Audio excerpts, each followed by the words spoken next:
Hi everyone, welcome to another episode of Classic Gaming Brothers. I'm Seth. And I'm Zach. And we are the Classic Gaming Brothers. That's right.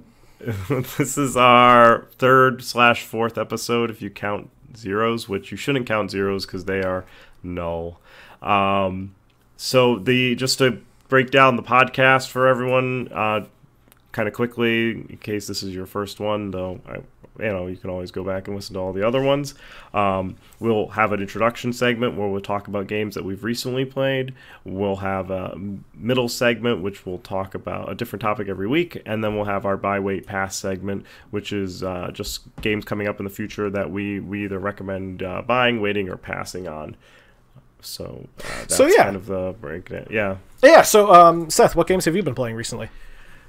So recently I've actually went through and beat a game called Resonance. It's a game that was published by Wadjet Eyes Games, developed by X2 or 1012 Games, I guess. Yeah.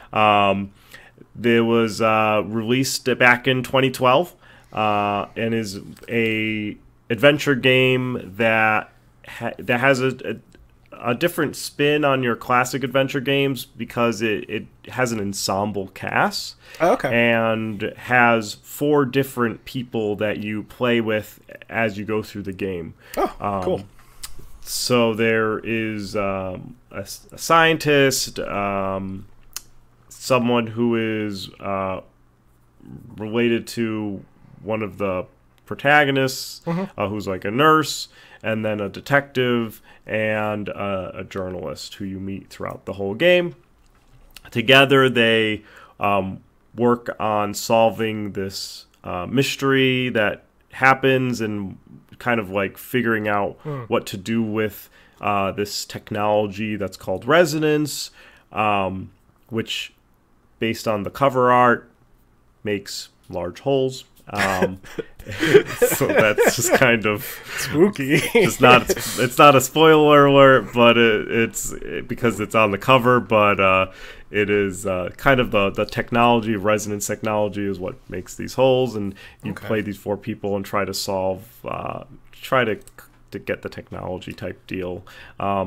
Beyond that, it's a contextual adventure game. So instead of having like your actions clearly outlined with selecting the actions before clicking other things in the world, it changes based on what you hover your mouse over. So that's maybe cool. Like if you right click, you look, you left click, and you can like interact with, and then there's an inventory system. Nice. Overall, it's a pretty fun adventure game.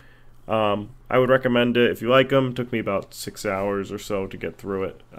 So how about you, Zach? What have you been playing? I've been on a Star Wars kick, thanks to the finishing Fallen Order, and also just the fact that the movie's coming out in about a week or so now.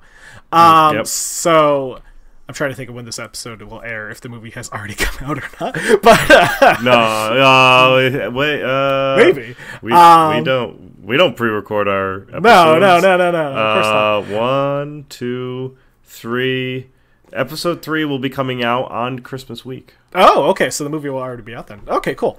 It will be already out. So I loved the Star Wars movie. You loved it. Good. Yeah, I loved it. Good. So yeah. Anyway, I loved it too. In a theme of Star Wars, I've been replaying Battlefront 2. The newer one made by DICE, produced by EA or released by EA. What was Is that the one with the issues with the microtransactions? Yeah. I mean, it's just the one with the issues. They solved they resolved a lot of the microtransaction issues. They're still there, but it's not like you don't pay to win anymore, which was the bigger issue back when that was going on. So I've been mostly playing through there's like an instant action sort of mode, where you can just kind of like customize the armies you want to combat with, or you can just do kind of like just free for all, kill everything on the map sort of deals. It's just been, fun filler as I wait for the next game. Is the community still there? Yeah, it's a pretty decently sized community. I wouldn't say it's a I wouldn't say it's a massive community, and it certainly doesn't have like an esports style presence, but the servers are always pretty much full up. It takes a couple minutes to get into a server that's open, so there's still a community.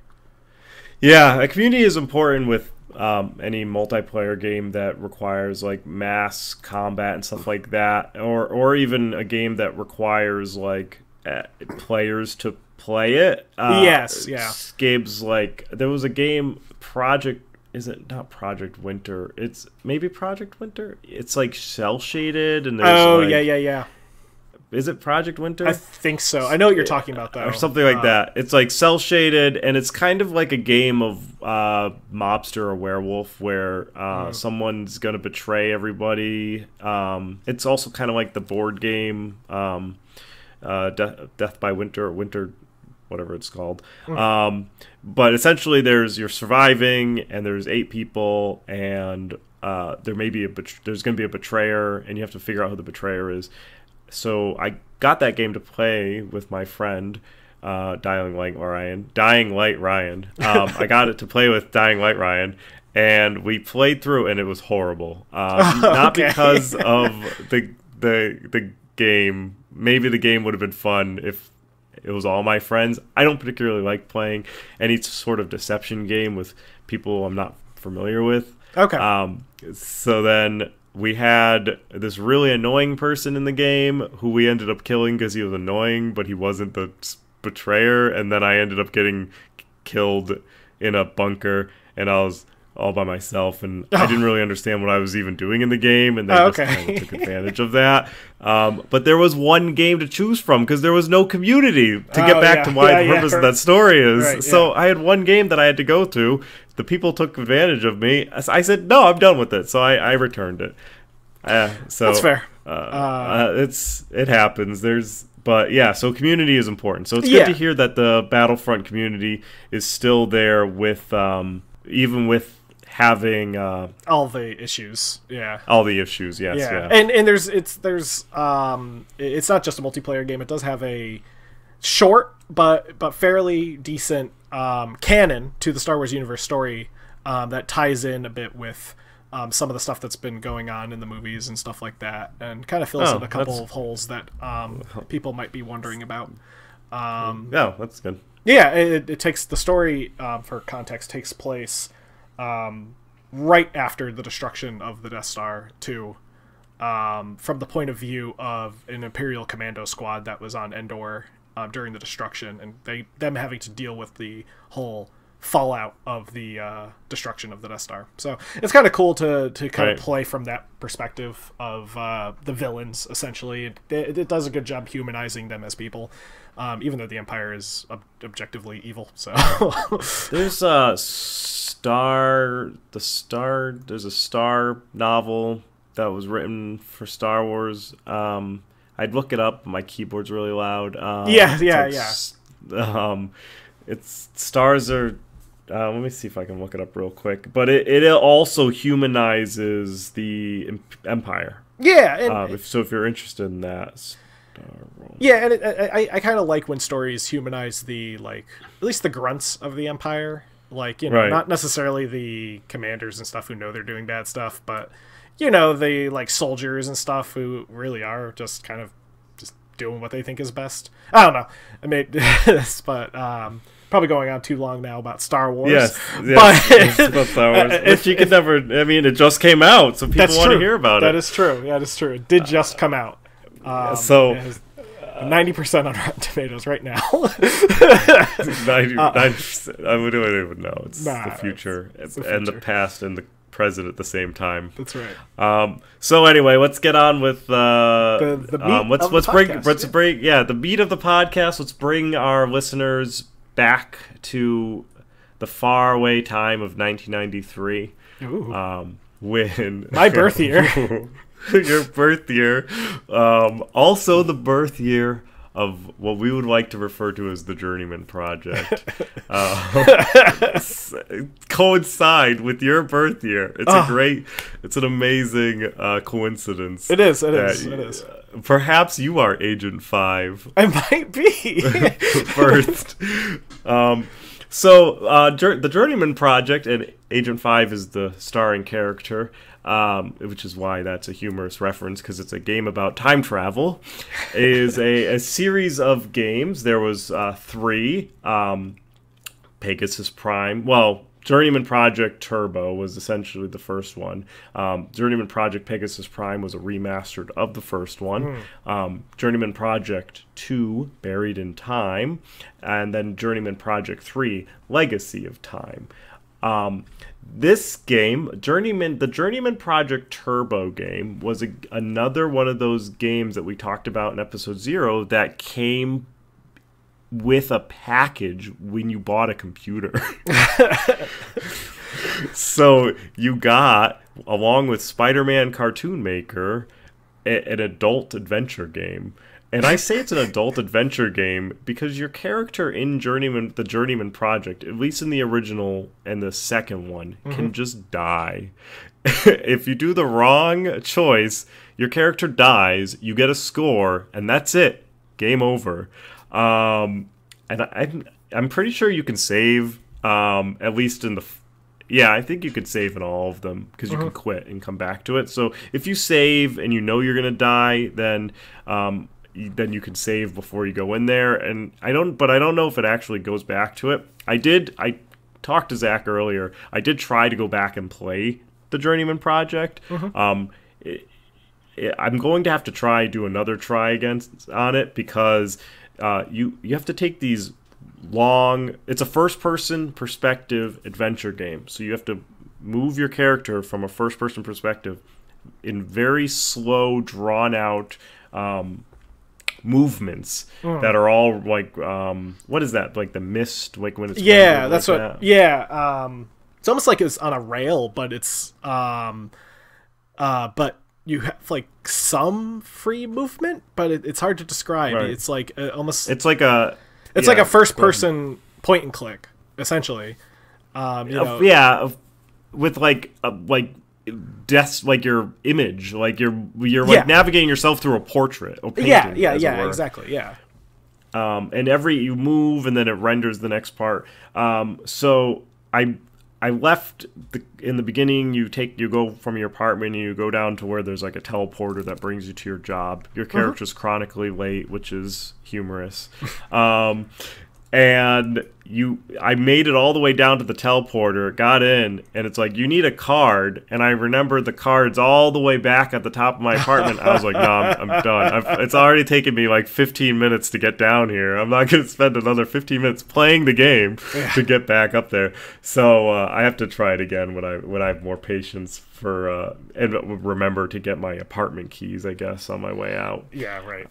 So what are your memories of the original Journeyman project? I mean, I'll say I don't have super duper strong memories. I think that was one of the games that I used to sit next to you when you were playing on the computer, and kind of play vicariously through you almost. Where I think I would tell you what to do, but you probably just did your own thing anyway, and it felt like I was accomplishing something. Right. It's like giving you the controller that's not plugged in. Yeah, exactly. I remember a lot of like I looked at a couple of the screenshots of the game thinking about it recently, and the colors and the very pixelated, like, I don't know how to describe it. It's like when you look at some of the screenshots, they're very pixelated, but it kind of has this like really cartoony kind of coloring going on. Like the reds are really red, the blues are very blue, the greens are very green.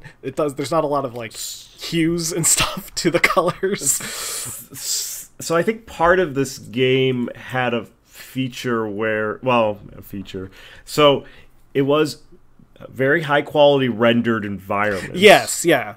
Then like the robots that are in there are high quality renders, but then the people are like FMVs, which is full motion videos. Yeah. And so then it kind of looks like somebody is the people just look out of place because they're like a pixelated FMV in this like rendered painting almost. Yeah. And it just looks kind of off, especially even now. Pegasus Prime still is, which was re-released, but the Pegasus Prime was re-released. That one still has that. It's still off, I think. Yeah. I mean, it reminds me a lot of. I was playing Riven recently. A few days ago, or a few months ago, and it has kind of a similar feeling as that, where you have the full motion people that are there, but they're in this like very obviously CG rendered environment that does not match the environment. There's like what you would expect. Yeah, like it's almost like you're watching someone in a movie, but there's like something wrong with the background. Yeah. But it kind of reminds me of like, oh, go ahead. No. The thing I was going to say was just the other thing I remember was the assassination scene, I think. Yes. Which I don't remember when in the game is. I assume that's near the end, where someone is assassinating someone who's important. That's all I remember. Yes. So it's not only near since it's a game about time travel, it is simultaneously at the beginning of the game and at the end. Right. Because the game is completely about what's great is this game was made in 1993, well before Homeland Security and all that happened. Yes. But the government agency that runs the whole operation is called the TSA. And it's the Temporal Security Agency. It's a government-operated force that makes sure that people aren't messing up the time stream and being bad time travelers. So your character is Agent 5, and he's out there to... his name is... You find out in later Journeymans his name is actually Gage. But as Gage, your job is to prevent these robots from screwing up the time zone to lead to Earth not being accepted into the Symposium of Peaceful Nations and having this peaceful contact with aliens, because the plot revolves around this scientist who just hates aliens. Okay. Which I mean I guess is a testament to its topic. But he so he sends these robots to like try to stop or try to disrupt the aliens by like pissing them off throughout time to culminate in his assassination, which happens at the beginning and at the end. Because as a time traveler, you can kind of go around. I think it's interesting when the first missions in the game, you have to you're watching the news footage as you're a time agent person, and all the news footage starts to change according to what happened. And there's this wave of this time change that's essentially like, oh, here's all the time changes that are happening. Here's this wave. And you have to like run back in time to a time where you can get a CD, like a compact disc. Okay. That has the original time that's not disrupted. And it's saved in the dinosaur era. So you have to travel back to the dinosaur era to then pull a compact disc out of a safe that's buried in a mountain. And that's what you have to bring back with you to your time to then play to see what changes happen so that you can go fix those changes based that this whole time continuum. But I just have some questions. So first of all, that going back into the dinosaur era to retrieve a compact disc sounds like a really intense game moment. It really is not. It's you're walking about like 6 clicks forward. You click on the safe. You drag your key up. You open it up. You take the compact disc. And I'm not ruining the game for you if you want to go back. It's the first thing you do. Apart from getting to work. So like that's the bar that Agent 5 is met with. He's always late, so his first thing is get to work and be like, essentially he's disparaged by every person that he encounters, including the robot that like checks him in, the door robot. And then so then you get this CD disc. I just have who's updating the CD disc? Like who's a dinosaur? Who's sending this? Yeah, the dinosaur. Well, you see only shadows of dinosaurs. You don't actually see any dinosaurs. It's a very tense moment that culminates to nothing. But the CD, I just don't. That's the one thing. It's just like I'm glad that it's kind of like how the nuclear codes were all on floppy disks at the time. It's like, the time zone. It's all on this compact disc that we leave next to dinosaurs. Who knows what they're going to do with it. They find it. They're just chewing on the time zone, timeline. Then you don't know what's going on. The time machine that you take is this massive machine that's like huge and needs to like spin up. In other future... So the second Journeyman, Journeyman Project 2, Buried in Time, you actually get a suit that you can then travel in time because you're wanted by the TSA. Not for smuggling something onto an airplane, but because of the temporal security. People, there's some reason. It's been a while since I played 2, in fact. But it apparently, I'm just reading right here that when the game was released as part of the Journeyman Project Trilogy box set, Buried in Time was plagued by a manufacturing error, and the disc labeled as Disc 2 actually contains the data for Disc 3, making the game essentially unplayable. Oh, that's fun. The legacy of Journeyman Project 2. Yes. So Journeyman Project 2 came out in 95, and Journeyman Project 3 came out in 98. The Journeyman Project 2 was in the same user interface that Journeyman Project 1 was, except they started integrating FMV into that one, which is very similar to the Pegasus Prime version of the first one, but not to the first one. And that's when like you get like an AI chip bot who becomes your buddy, who then you run into again in Project 3, which is the first one to interact with actually getting conversations with people in the past. The other two, you go back in the past and there's nobody around except robots that you can interact with. In 3, you actually get to interact with different people who you can choose dialogue options because you got a chameleon suit, so then you could look like other people, and you got this big Doctor Who. AI. Yeah, it's very similar to Doctor Who, except if Doctor Who ran around in a gigantic iron suit. If you look up pictures of you could just look up the Journeyman Project, and then if you look up Legacy of Time or 2, Legacy of Time has a picture of the suit, and it's just like right it looks very ridiculous. Silly. Yeah, it's like a stealth suit that's like looks like it probably weighs 200 pounds. It's like a full suit of armor for people who don't want to look it up. But they did change the entire UI in 3, and it became a little more modern-ish type game. A little more easier too. You can't. I don't believe you can die in 3. You can die in 1 and 2, but you can't die in 3. So they made it a little more approachable. And more teaching. So there's more information about like the people, the history of the places that you go to. Oh, okay. Like the Roman era and stuff. So it's a little more kid friendly.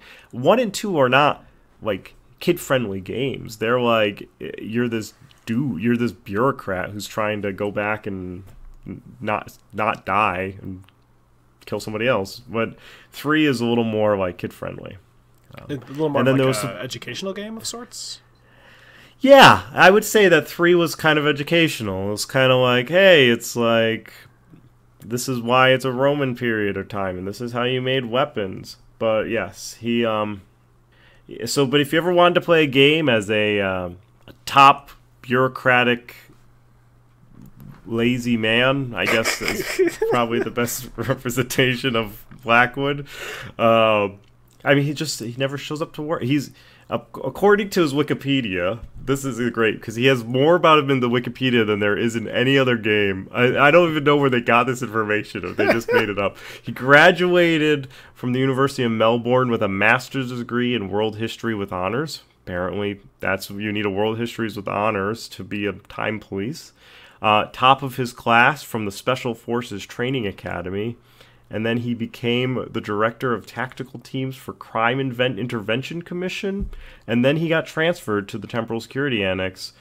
And he got the Paragon of Metal. Like, there's just all this stuff about him where I don't know where they made it up. I feel like somebody...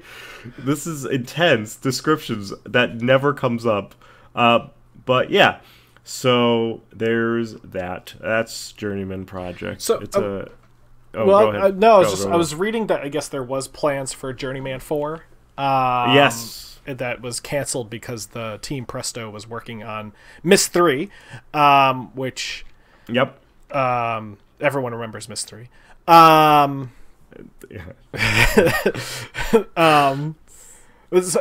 I guess my question for you is, being a Journeyman fan, where would you have liked to see them go with the series if they were to ever like bring it back? I feel like they were done with 2. So like 3 was already beating the dead horse. 3 is like I felt like 3, they went in and they took they mechified it almost. Right. They were like, oh, we're just making a bunch of I swear, I'm gonna go back and play it. I'm gonna play through all 3. I'll talk about it on a different podcast. It may be months before we get back to it because it may take me months to play through them. Right. But I definitely the game. It was like, I don't know what I think if. I think it's just happy the way it is. I think if you go through, play Pegasus Prime, play Buried in Time, I think that you can play Legacy of Time. It's not a bad game. I just don't think I don't think it falls into the Journeyman series. If they rebooted it, I don't know. I think they could take the property and reboot it, but make it make a different story about it. Yeah. Do you think if they did something similar to what was that game that was very Myst-alike, but it came out recently? Abduction? Yeah. Do you think if they did something similar to that, it would work? Yeah, I think so. Abduction was made by Cyan Studios. Yeah. Cyan, who is the Myst guys. I mean, and I think Cyan might have the Journeyman project property. It's weird. It got switched around, and Presto Studios is a defunct studio, but if they were involved in Myst, then they have to have some relationship with Cyan. Yeah. That may be something that I would trust them to go back and do something like an abduction type game. As long as as long as they really like think about a new story, like something interesting with it. It's good. It's a good IP, I think. Yeah. It's kind of like XCOM. XCOM came out at similar times. XCOM also that was a Microprose game originally, and I played XCOM in the same vein as playing Journeyman. Like, I would play Journeyman and then I would go play XCOM. XCOM got a really new revival with Firaxis and all that. Oh yeah. And I think that having that done and having somebody kind of rethink how to do it could help the property out. Yeah, XCOM could be a whole episode in itself with how it kind of evolved from the old 90s style game to yes to the Bureau. The Bureau. Or what about Enforcer? Have you ever played Enforcer? Yeah, Enforcer. I played Enforcer. That game is rough. I would not want. When I was in my XCOM heyday, we're gonna take a little side trip to talk about XCOM a little bit now. Yeah. It's XCOM land. When I was in my XCOM heyday and I was playing all the original XCOMs, it was XCOM Terror from the Deep.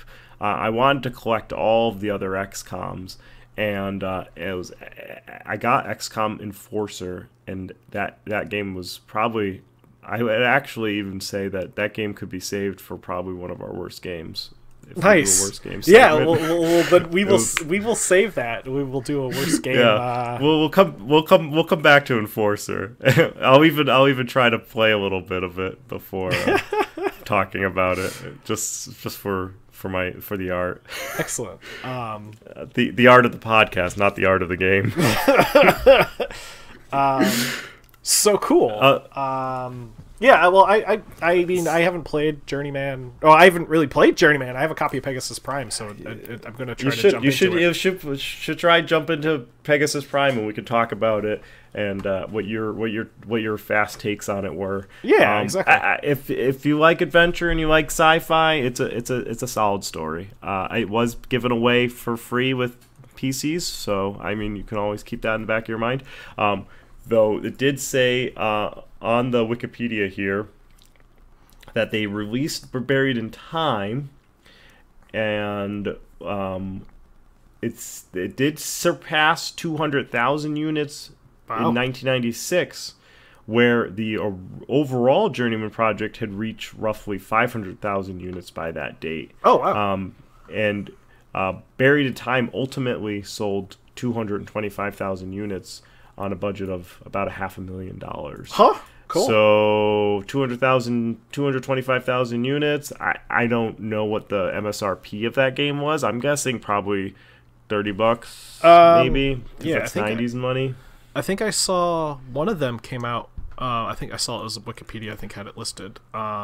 I think one of them came out and it was like $49.99. So yeah, it so might have been 220,000. Yeah, 200,000 units at $40. Yeah, for $500,000. Yeah, it's. I mean, so there's still some legs.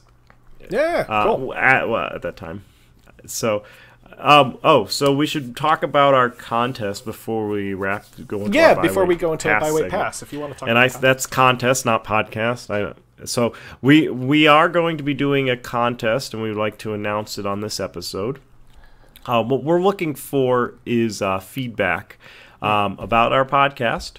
Write to us at classicgamingbrothers@gmail.com. Talk about what you liked about our episode or what you disliked about the episode. Specifically, you could talk about this episode or other episodes, and we'll put you into a drawing for a free game. It's going to be a PC game because I have a list of CD keys that I've acquired over the time that I'm not using, and I'd like to give them back to my audience. So if you want a PC game and you want some feedback, or you want to give us feedback, send us an email at classicgamingbrothers.com, and we'll put you in the drawing, and then it'll be like, and we'll take submissions. I think right now indefinitely, so please submit. And every couple of episodes we'll release a name. Yeah, that sounds great. There'll probably be some sort of, once we get some traction on it, we'll have some sort of consistency. But it'll be every couple of weeks, or every couple of weeks, I guess. Yeah. We'll release names. Cool. So there we go. I guess we'll go into our Byweight Pass segment then, right? Yeah, and then you want to talk anything more about Journeyman? No. No. All right. I mean, again, it's definitely a game I wanna get back. I want to try at least, because again, my memories are so faded from when I was sitting next to you as you played. I think on the E machine that we had. E machine. I think the Journeyman project was actually on the 486. Oh, so it might have been on the 486 that we were playing at least the first game on. At least the original one, yep. Yeah. But so, it'll be nice to. I always like going back and trying to refresh my memories on games that I have memories of. Yep. So that'll be fun to dive into. Just don't forget your apartment key on your way out. That's right. I don't wanna have to deal with that. So, all right. Well, yeah. Let's get on to the Byweight Pass segment. Do you want to take it away? Yeah. So the game, or rather games, that I'm interested in, I think the first one in this release series is already out, and that is the Master Chief Collection. That's going to be on PC and Xbox One. I have a PC. I don't have an Xbox One, but really, I'm just excited for the fact that it's pretty much the entirety of the Halo franchise that never came to PC. So back when Halo came. Oh yeah, sorry.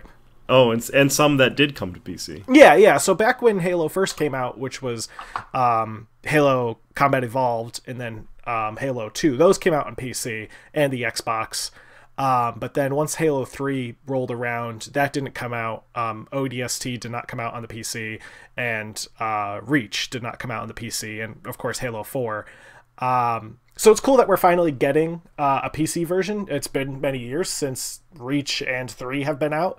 Those were 360 games, but it's cool to finally kind of get to see how these games are. And in regards to whether or not I'm going to buy, wait, or pass, I think what I'm going to do is, because the way they're releasing these is you can either buy the whole collection now, which is $49.99, and the when the games get released, you'll start to kind of like gain the collection.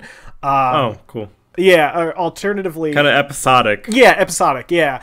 Also, you can just buy the games independently of the Master Chief Collection. So you can get, for example, Reach just came out, and that's $10, which I think is a really good deal for a game that was really, really popular when it came out. All of my friends were like huge fans of Reach.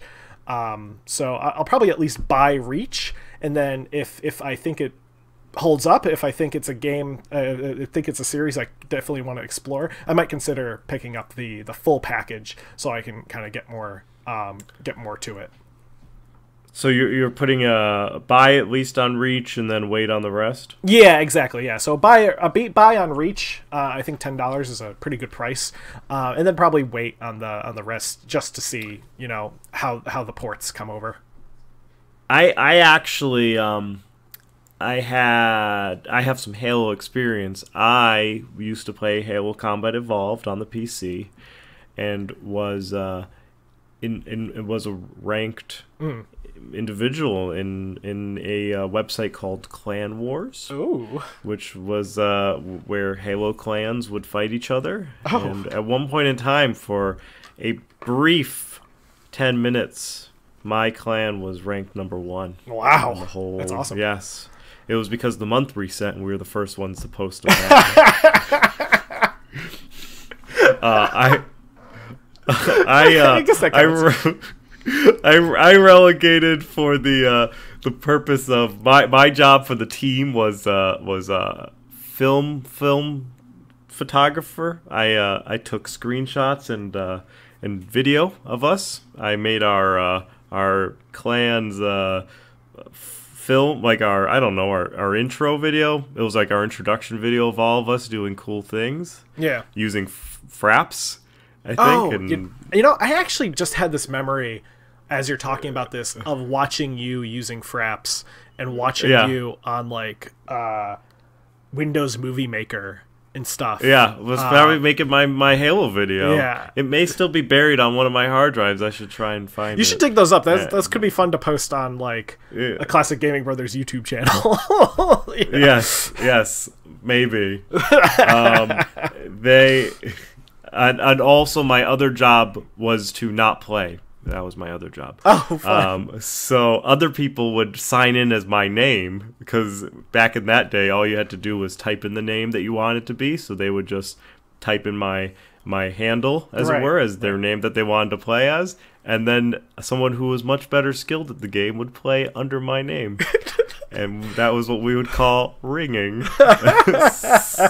So my job was to film everybody and to not play the actual game. But I was very good at that. Nice. I was a very skilled non-player, and yeah, that was the good days. They relegated me to ringing duty when they realized how bad I was at the game. I never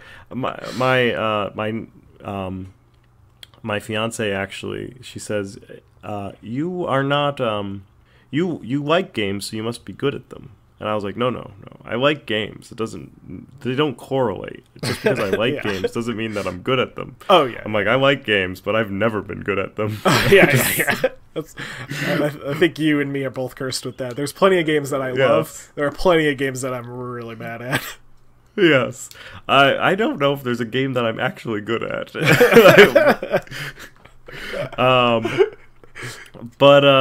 So my buy wait pass segment is going to be for another game that's far away in the future, according to this March 2020, is the Half-Life Alyx game. Yeah, that looks really cool. It's a flagship game by Valve. Valve hasn't made a game in a while. It's a prequel and a sequel. I think it's the sequel to Half-Life 1, but the prequel, it's like between the events of Half-Life 1 and Half-Life 2. It's like a Rogue One. Kind of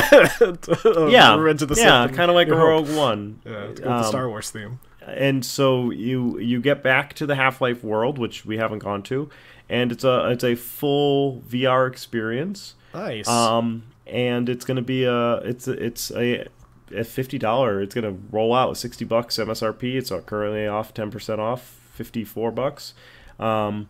And it's something that I'm very interested. VR technology is interesting to me. I think I like the theory of VR technology. I should be coming into the possession of a Vive, so I'll be able to play it. Due to one of my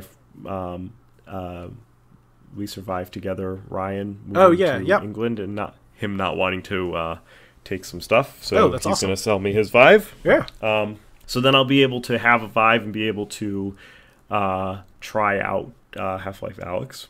Oh, well, play it, buy it, and enjoy it. It does look a little scary, so hopefully I don't have any sort of issues with playing a scary game in VR, but I'm putting it on a solid. So I'm not necessarily going to buy it as soon as it comes out. Yeah. I'm at the price tag it's at. As soon as I get my Vive, I'm probably going to buy it. Yeah. So I'll put it in the buy category. Yeah, I mean, if I had a Vive, I think that would definitely be a buy for me because I just love the Half-Life franchise. That could be a whole episode in itself. Is just our experience with Half-Life because it's probably different because I got into it a lot later than probably you did. So, I backed into it because I played Counter-Strike before I played Half-Life. Oh, right. But yeah, I'm excited for Alyx. It's nice to see Valve is stepping back into the foray of making games being again. Awake. Yeah, being awake. They were sleeping for a while. Yes, yeah. They're an interesting company. They that they're not a traditional hierarchy company, right? Yes, yeah. They're an interesting company in general. Their history is very interesting. They're a cabal, essentially. Yeah. They're an interesting. I would recommend researching Valve. Maybe we'll talk about it when we talk about Half-Life. Yeah, the history of Valve and of Gabe Newell and his involvement in Valve and kind of his history in the gaming community because he's been around for a long time and he's done some very important things for gaming. Why? So why don't we talk about that next week? Yeah, absolutely. We can bring it up then. We'll talk about Half-Life, and we'll talk about Valve, and we'll talk about kind of the older Half-Life games, which they all are now because Valve hasn't done anything in years. So, maybe we'll play some of those. We got a lot to do, a lot of stuff to tackle here in regards to games that we want to catch up with to have more content for you guys. So, so that's our podcast here. Like us on all of the social media. We're on Facebook. We're on Twitter. We are on Instagram now. All of them are at Classic Gaming Brothers except for Twitter, which is the CG Brothers Pod. Yeah. CG Brothers Pod. Yep. You can send us an email at classicgamingbrothers.com. And we also are on Stitcher, Spotify, TuneIn, Google Play, hopefully soon to be iTunes, Podcast Addict. So we're trying to get on as many services as possible so that you can listen to us at your convenience. So you don't have to necessarily download the Podbeam episode every time. Just find us on your podcast service that you use and give us a follow and give us likes on the social medias and send us some feedback. Send us some emails. We'd love to hear what you guys are hearing.